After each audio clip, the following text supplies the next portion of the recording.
Hello and welcome to Insiders, a podcast all about the world of television with me, Peter Fincham. And me, Jimmy Mulville. And this is the podcast for people who love TV and want to know a bit about what goes on behind the scenes in show business. In show business, yes. So, what have you been up to? Yesterday, we were doing a big read-through. See, Peter, I think our experiences are mirroring each other. And it's a kind of metaphor for our lives, because the read-through I attended last week yes, at Hattrick was for the second season of Smoggy Queens. Okay. Which is set in Middlesbrough. Right, okay, the borough. Yeah, because, do you know why it's called Smoggy Queens? I don't know, no. I've never been to Middlesbrough. Are you at all curious of why it's called? Well, I think you're going to tell me. Because people do ask me, and of course, Smoggy is the nickname for people who come from Middlesbrough. They're called Smoggies. Well, I'm going to check this because a good friend of mine is Steph McGovern, who I've worked with for years and I'm a huge fan of, and who's got, by the way, a novel coming out. A quick plug for Steph's novel. And she comes from Middlesbrough, so I think I'm going to check with. They are actually called Smoggies, aren't they? Yeah, you don't need to verify it with Steph McGovern. This is one. I'm slightly offended that you said, "Well, I'm going to check this with Steph McGovern." All right, so this is one for BBC Verify. Look, I tell you, if there's any purpose to them in life, it's to check the nicknames of people who come from Middlesbrough. So Smoggies are Middlesbroughs. Yeah, are Middlesbrough people. Scousers are from Liverpool. I knew that, Jim. And people from Beckenham, what are they called? People boring twats, to be perfectly honest. Freemasons? So the read-throughs. Talk me through the Smoggy Queens read-through. Well, where was it? It was very funny. I mean, Phil Dunning, who has created the show and written the show, Chris Jones, who's a producer, put together, I have to say, it was, a read-through of a comedy, it's pretty obvious whether it's working or not because people are laughing or not. So it's quite brutal. And we did a read through last week of 2026, John Morton's new series. Yeah, well, that's funny. And there was a lot of laughter in the room. It was great. And it's so John Petrie was there from the BBC, and he was at the 2026 one last week. He gets around, I kept looking across, and he was kind of, when he wasn't laughing out loud, he had that kind of grin on his face, which tells you that that he's happy with what he's seeing. Good. It's that kind of thing when you're watching a comedy, is you might not be laughing all the time, but you're just happy to be hanging out with these people. I think that's one of the secrets, isn't it, of getting a comedy right, is whatever the venue or the sit is, it's the characters. Once the audience are in love with the characters, this is true of drama as well.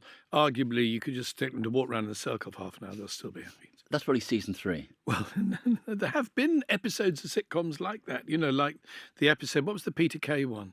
Where he was in the car. In the car share? Yeah, car share. Well, it was brilliant. Sitting in the car. It was, because the dialogue, and he is a bit of a genius. And there was an episode of One Foot in the Grave as well, long before car share, where Victor Meldrew and his wife were trapped in a traffic jam, never got out of a car for half an hour. Tour de Force, written by David Remick, great writer. And that's what we call a bottle episode. It's a budgetary thing. Yeah, it's a cheap episode. It's where you put somebody they get trapped in a lift. Yes. Or an elevator if it's in the US, and that kind of equalises the budget across the series. Yeah. So if you're watching a bottle episode, you're thinking, okay, they thought they're going to run out of money there, and the writer is so gifted that they can confect a funny half hour. And sometimes it's people's favourite episode. Yeah. Well, absolutely. Very often like we talked about before, I think, but on Smith and Jones, the most favourite bit of the show was Mel Smith and Griffith Jones sitting across the table talking to each other, as opposed to the very lavish location sketches that they did. Shall we get on? Should we wake up an envelope out of Owen? Owen, wake up. So the first one has come to me. Right. And the words are... Oh, yes, I can see this immediately. The words are, the vegetables, they'll have the same as me. It's a quote. Yes. Do you recognise the voice in the quote? Well, she could have been in the room, Mrs. Thatcher, when you were doing that impersonation. She sounded a little bit like the importance of being earnest, didn't she? It's a very famous... A handbag. So this is the story that Spitting Image is back, and it's back on YouTube. It's called Spitting Image, The Rest is Bullshit. I wonder where they are. What are they doing with that? Yeah, you've got to have a few hours on your clock to remember this. Yes. This is from the 1980s. Yeah, it would be the 80s. You're absolutely right. 40 years ago, Spitting Image. Brilliant show. And one of the most famous sketches ever is one in which Mrs. Thatcher sits down for dinner. I might as well explain that it will not be funny the way I tell the story. And the waiter comes over and says, what does she want? She says, I'll have the steak. and the waiter says, and the vegetables, and she says they'll have the same as me. She's sitting around the table are the cabinet. Yes. Yes.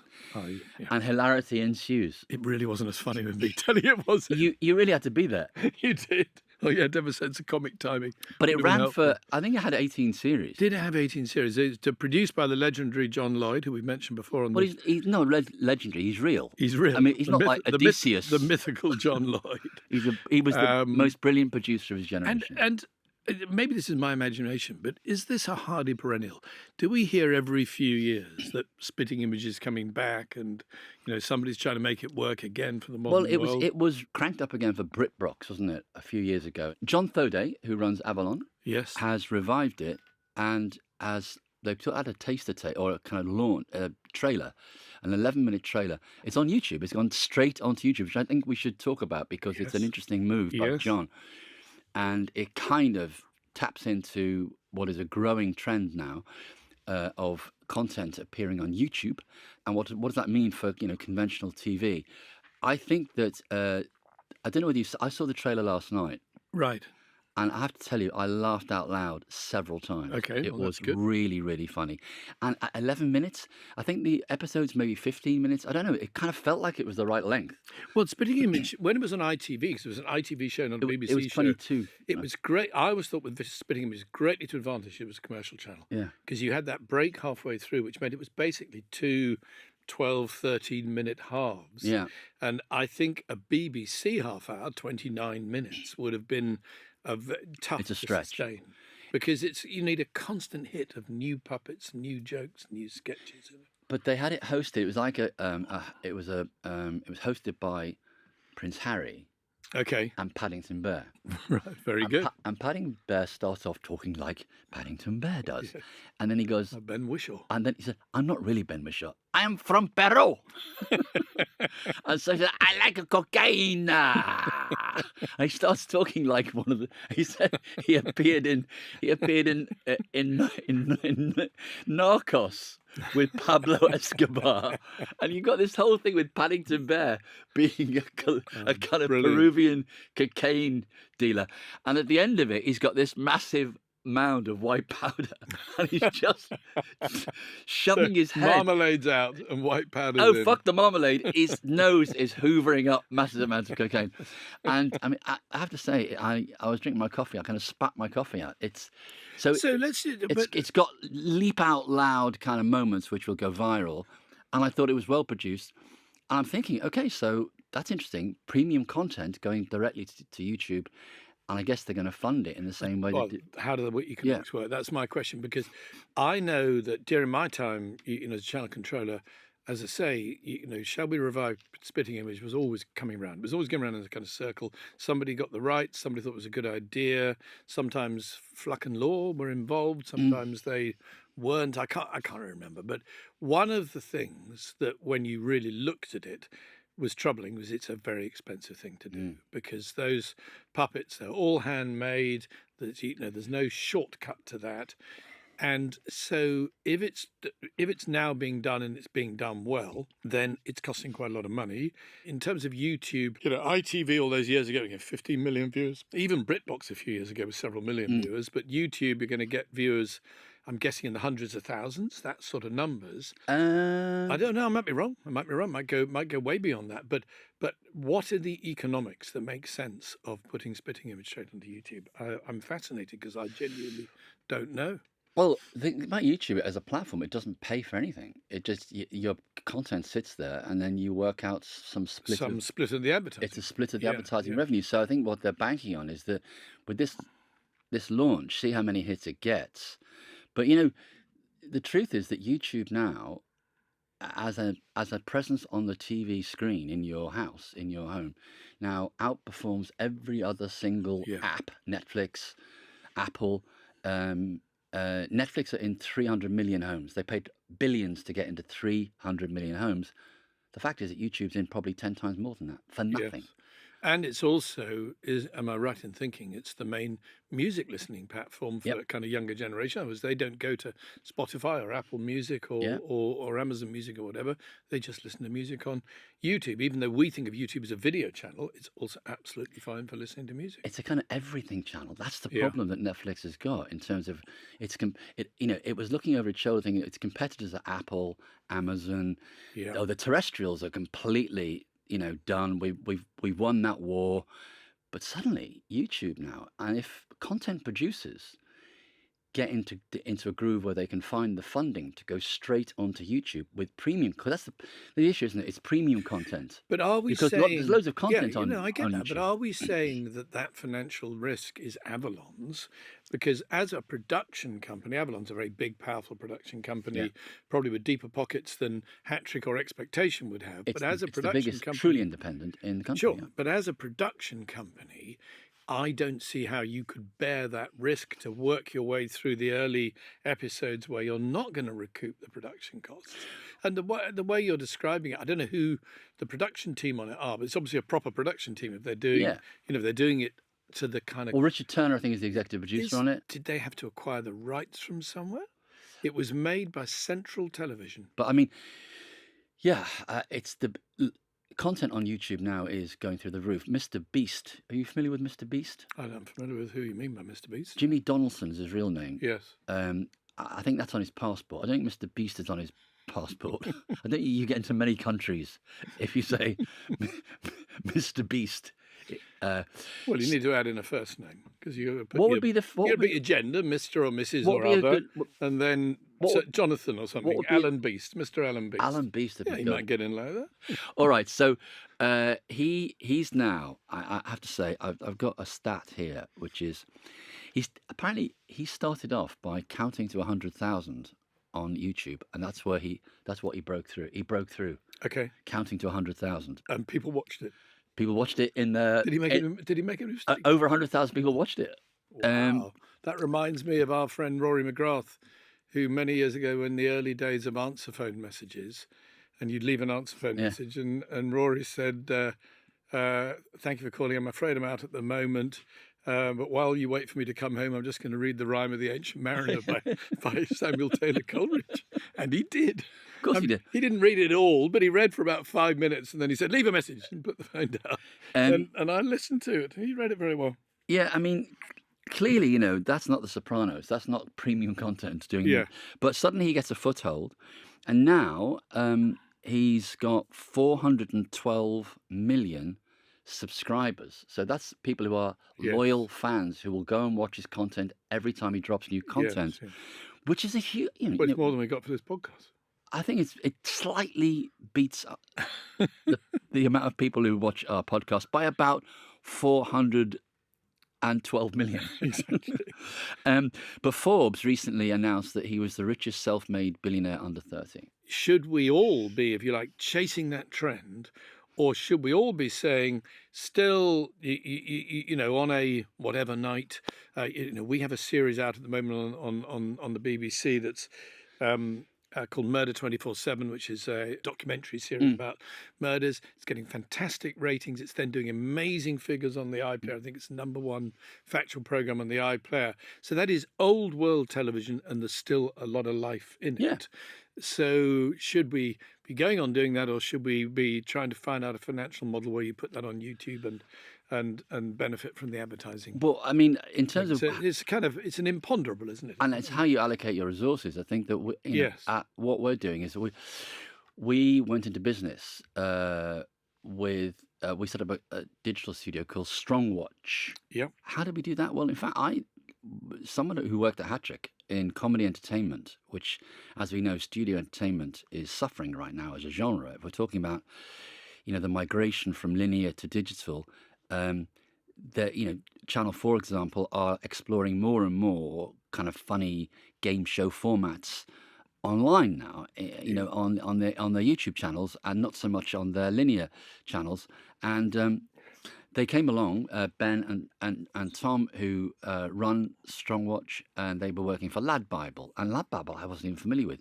It's massive kind of aggregator of skateboarding cats and trampolining dogs.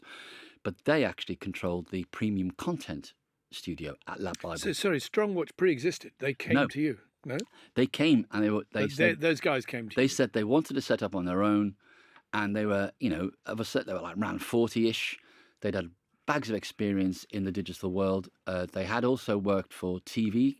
So, interestingly, where they are in their lives is they've worked for TV, and they jumped on the digital train. Yeah. And now they're purely digital. Yeah. And they're definitely the future. They seem to me like they are the future kind of content producers. We can't call it TV anymore. They're 40 or so. So to you and me, they're young people. But actually, they're not that young. In other words, they're not in their early 20s or whatever. No. But they employ people who are kind of very young and can do things like Instagram. Yes.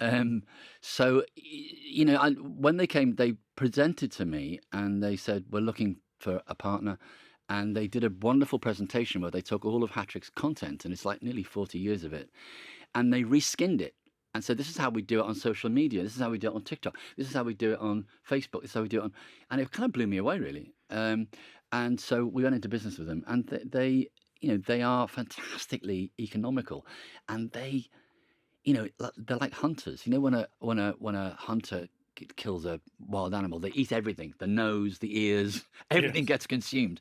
Well, they'll put you in an interview, Peter. They'll interview you about your life for an hour. They'll get the 1 hour, they'll get the TikTok version, they'll get the 10-minute version, and suddenly you're on different kinds of... And they're fishing all the time for eyeballs. It's eyeball fishing. Yeah. And it's a world I'm not completely native. I'm not at all native to, but I'm curious about. And I can see that it's coming. Advertising is migrating. The money is moving to digital.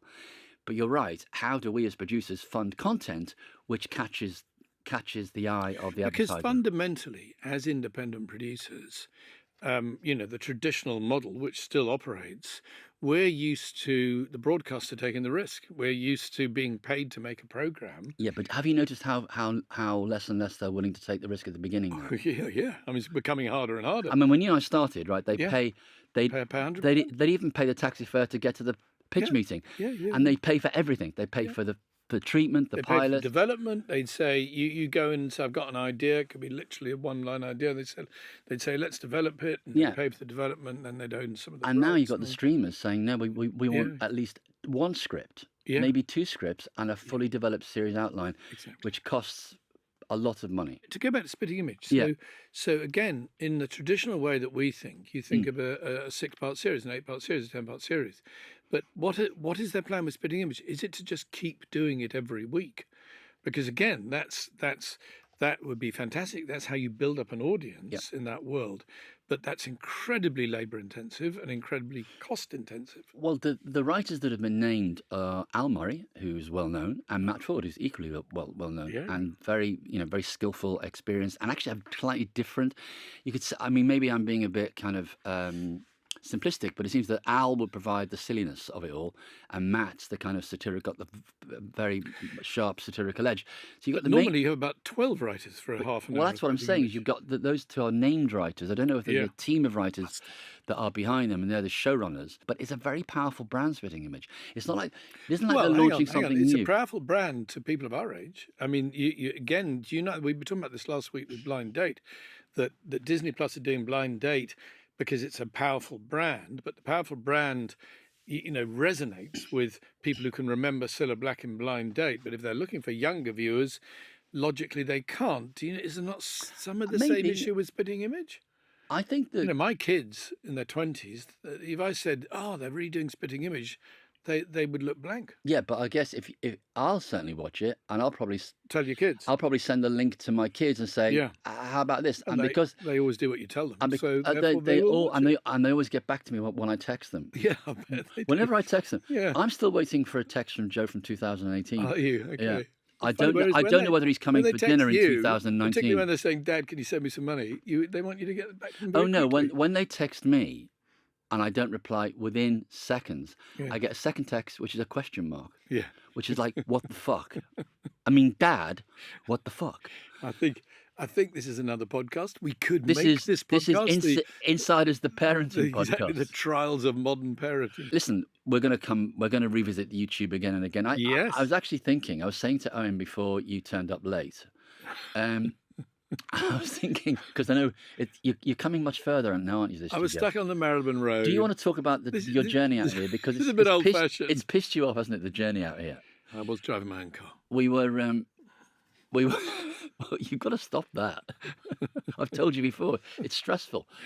We were talking about whether given the fact that YouTube is now dominating, then we should call ourselves Insiders, the content podcast, because very soon it's not just about TV. But do you know, the first time that's interesting, because the first time I ever heard that word used was actually when I was at the BBC. So that is the C word. The C word. That's 20 years ago. And we had a very typical thing in a broadcaster called programme review. Then one day I turned up and it had been changed to content review. I'm talking about 2005, 2006, a long time ago. The BBC are ahead of the game. Well, they wanted to be ahead of the game, which is why they called it content review. And there was a side of me that kind of regretted it and thought, oh, so, I know this was just after YouTube had been invented. So everybody's thinking it's all content. But there was a side of me that regretted it and thought, yeah, but we talk about programmes and we're very proud of programmes. Well, content's not a very showbizy word, is it? No, it's a rather kind of bloodless word. The content awards. Yeah, it's a bloodless word. Whereas the content times. Yeah. No. We're all proud of the programmes we've been associated with and made. If you think of YouTube then and now, they're unrecognisable things. It accounts for 10%. It was then. It was skateboarding cats then. Honestly, Netflix must be sitting there thinking, how do we solve this problem? Because they can't stop it. It's because it's a platform that doesn't charge, and you basically, it's agnostic. Well, it does charge if you want the premium. You don't want to get all those ads that you have to skip. No, I'm saying if you want to put your content on it, it's basically it's agnostic, and that's why it's got everything on it. And do you know what the most viewed thing on YouTube is? I looked it up this morning before I came as a bit of homework. I do not know. No, you're going to tell me. Have a guess of which genre. Of TV. I don't know, but I know that the most common words typed into YouTube search are how to. In other words, we're talking about content like spitting image. The most common words are that you put in how to fix your system. Oh yeah. Because YouTube is full of how to. Yeah, it's full of. So if you want to do something like fix a bicycle tire, it's full of blokes showing you what to do. Yeah. It's the mansplaining channel. We have seen a lot of those. But I'm talking about. No, I'm talking about produced television content. It's children's. Okay.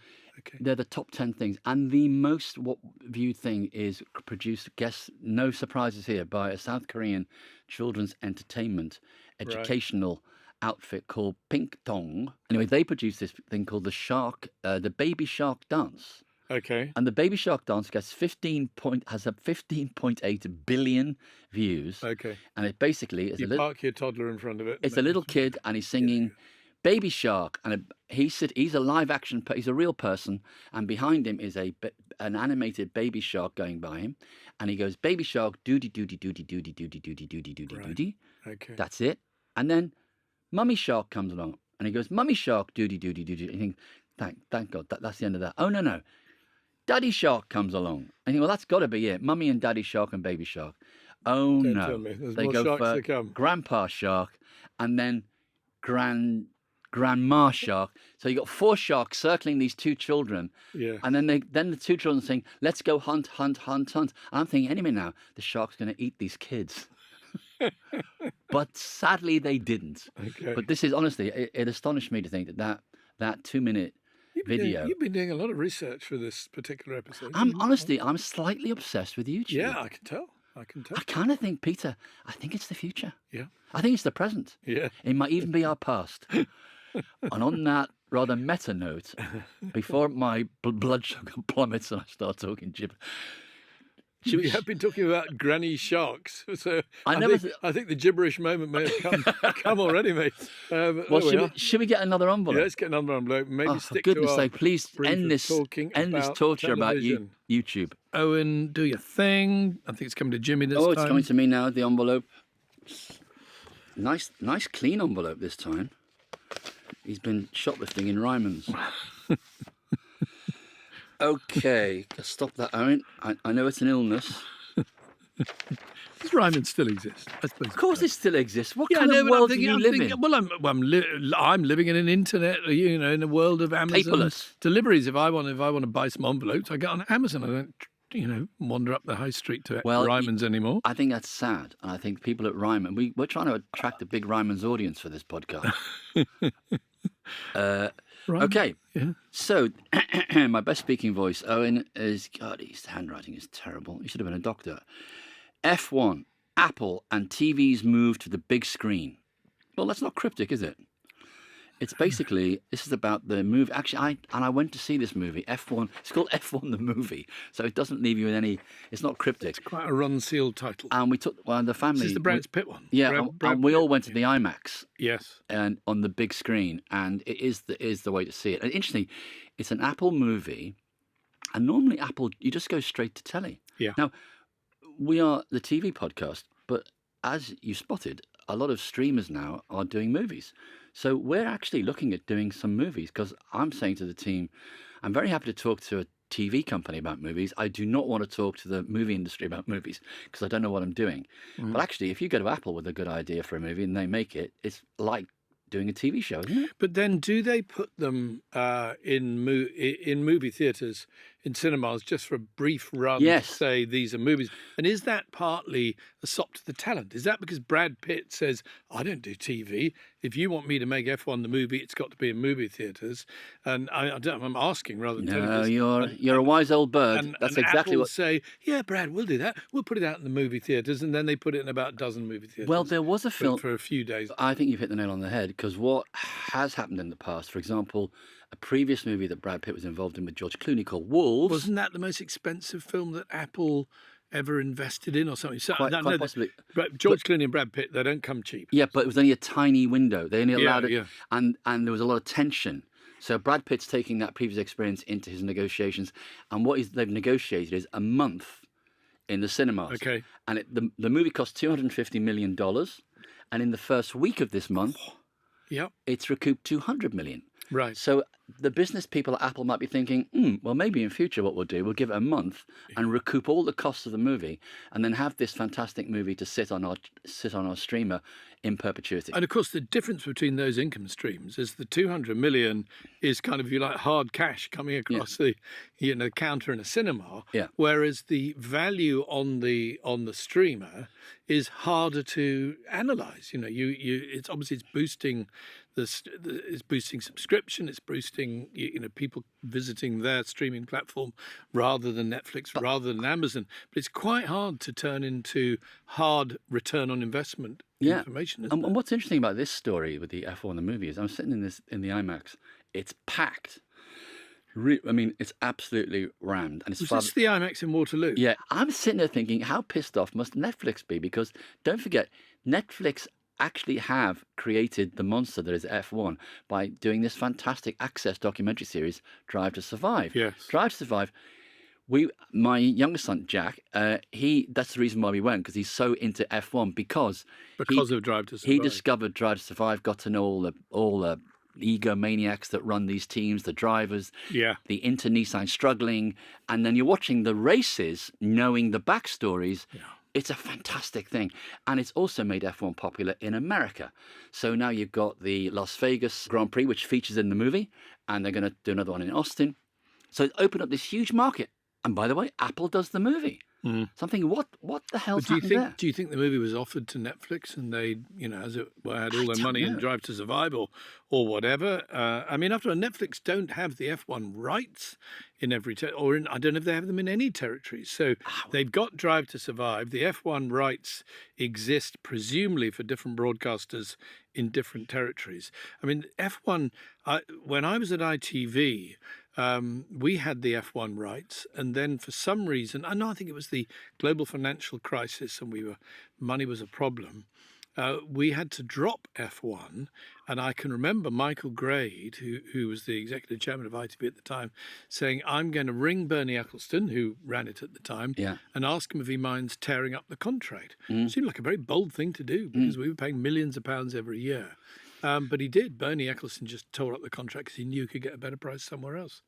And, F1 has an extraordinary value, even though, I think we may have talked about this before, unless you've watched Drive to Survive and you know who on earth is sitting behind those helmets on the field. I watched a bit of it at the weekend. I watched a bit of Silverstone, and I thought, not for the first time in my life, this is a very uninteresting televisual sport, and yet it's worth gazillions. I thought, you could do whether Apple will do another F1 the movie or whether they'll break it up into a TV series. Because actually, you could do a very good TV series, which is a fictionalized version of Drive to Survive, and I guess people would watch it. It's a kind of soap opera. We also know that television, highly successful television, can turn into movie franchises. Downton Abbey being an obvious example. I think they're now making the very last Downton Abbey movie. Yeah. Or have they made it and is it out? It's been trailed, yeah. It's been trailed. Yeah, I've seen the trailer. In other words, you've gone from television to movie. Yeah. Now, you could say nothing's new under the sun. They made a movie out of On the Buses, a sitcom back in the 1970s. But this is not new. I mean, MASH, for example, was a brilliant movie in the 60s, and it became a fantastic, you remember the TV series more than you remember the movie. Yeah. The Odd Couple with Walter Matthau and Jack Lemmon then became a really successful TV show on American TV. So I think that the F1 movie it's interesting from the point of view that it's been a huge cinematic success, and I think Apple for the first time maybe have realized it's worth its while letting the movie people have their moment in the sun, making all this money back. Well, quite. And nobody's going to say no to $200 million. It's a win-win. It's a win-win. So they need to but I have to say, I really admire the way Apple go about their business, because I think the way they curate their... I once had a meeting with Zach Van Amberg and Jamie Ehrlich in Culver City in Los Angeles, and they've actually set up Apple TV within that massive tech business. They've created this TV company. And I just said to them, what's your favorite show on Apple? And they said, you'll never have heard of it, but we love it and we keep making it. It was acquired by Jay Hunt in the UK. It's called Drops of God. And if I pitched it to you, Peter, if you are now a commissioner at BBC One and I say, I've got this idea, it's a family drama set against the backdrop of wine tasting, right? You'd say, get out of my office right now. No, not necessarily. Well, it's a brilliant drama. It's in French, Japanese, and English. Right. It's called Drops of God, and but it's a drama. And very few people watch it. But Apple, God bless them, they put it out anyway. And that's the way, because in a way, if you what is it, like a soap type drama? Or it's what is it? What's at stake? I don't want to tell you. I'm called Mr. Spoiler in my house. Okay. And I'm the person, when I was describing Abigail's Party, the Mike Leigh film, to my kids a few years ago, when I was describing how TV used to be, I said, look, there was a play by Mike Leigh, and it was in the 1980s, I think, and it was on BBC Two, and it got 15 million people watching it on BBC Two. Wow! And I said, it's brilliant. It's a brilliant satire on a social class, son of socially upward mobile. She's snobbish. Her husband, he's kind of under a lot of stress, and you never see the ending where he has a heart attack. And my kids won't. Hell of a spoiler. Why have you? Dad. So I can't tell you. I'm not going to tell you what happens in Drops of God. I've never been to see The Mousetrap because Rory McGrath, oh yes, like decades ago, said to me, Peter, so and so did it. I think he used to go walk up and down the queues at the matinees, telling people who did it. Yeah. I think that was. So Apple, they've had a big hit with F1 and the movie, and it's both a TV show, yeah, and a movie, yeah. And I think that's an interesting. But hang on, when you say it's a TV show, you mean they could now make a TV series of it? Because isn't there a thing here, not having seen it, where the story, rather like series about cults on Netflix, on what cults? Oh, cults. Sorry. Said it carefully. Series about cults basically always tell the same story. Yeah. Charismatic founder, lots of followers. Turns out he's not quite what he appears. Normally, sexual abuse, takes all their monies, and it all comes crashing down. He goes to prison. Now, isn't it the case that any film about F1 will probably involve some driver who hasn't done it for a year or two coming back to take on the young people, blah, de blah, Brad Pitt, he's 60, but he can still do it. You might think that I couldn't possibly comment. Okay. I've been asked by the makers to keep the ending But you're in the right ballpark. You've been in the business a long time, Peter. I'm just guessing. You know these things. He's still got it. He's still got it, and I'd like a bit of it. Yeah. No, but what I'm saying is it's a genre where you've got big movies being made by these big streamers because they can afford them, unlike TV companies. Yeah. So it is, in a way, it's a new phenomenon. It's a new phenomenon of where you have a TV show, meaning a one-off TV show, which is also a movie. Yes. You know, the BBC used to do one-off dramas. Well, these people, Apple and Netflix and the like, and Amazon, are doing massive movies, and they're one-off TV dramas, and they're also big cinematic hits. Yeah. All good news, I think, for everybody. That. Well, and ultimately the test is, does it work for the viewers? You know, does it work for people after getting your 200 million out of the box office by putting it in cinemas? Is it still going to do the numbers they want it to do on the streaming platform? I don't think Apple care. I just think the TV aspect of it is an advert for the iPhone. Their TV spend is part of their marketing spend to advertise their devices. So what they want to do is make an impact with their content in terms of we're talking about it. They don't really care how many people are watching it. It's not the same. What I'm saying is it's not the same model as a TV station. They have a different view of it. And that's unlike Netflix, I think, whose raison d'etre is to get as many people watching it as possible. They don't make the iPhone. Get as many subscribers. And they're not Amazon. They don't deliver you. And that's why I think Apple is in a very interesting place. And if you're a creative and you're working for Apple, I think it must be a lot of fun. Yeah. I think, have we done for today? Well, it's going to be talking for hours about this shit. Talking for hours. I don't know. Speak for yourself about talking shit. I think I've been very articulate. You have. That's all for this week. Thanks very much for listening. If there are any questions about the world of television you'd like answered, please ask them, send them our way. We'd love to hear from you. Thanks for listening. And if you enjoyed the show, please do follow Insiders, the TV podcast, wherever you get your podcasts. Thank you. Thanks for listening.